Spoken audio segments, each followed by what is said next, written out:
Corporation ఎన్నికల్లో BRS అభ్యర్థులపై అధికార party నాయకులు బెదిరింపులకు పాల్పడుతున్నారని రామగుండం మాజీ ఎమ్మెల్యే కోరకంటి చందర్ కన్నీరు పెట్టుకున్నారు. పెద్దపల్లి జిల్లా గోదావరిఖని ఎన్నికల ప్రచారంలో ప్రజల మధ్య మాజీ మంత్రి కొప్పుల ఈశ్వర్ సమక్షంలో చందర్ భావోద్వేగానికి గురయ్యారు.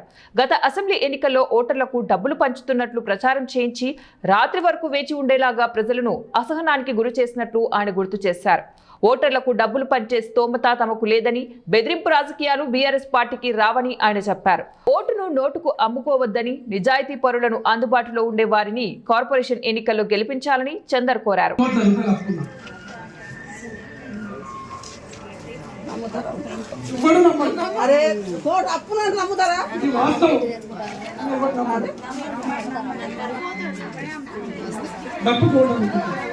మనకు అందుబాటులో ఉంది, మంచిగా సేవ చేసేటప్పుడు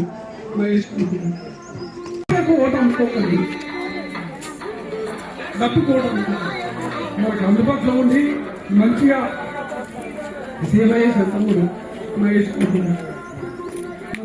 ఈ యొక్క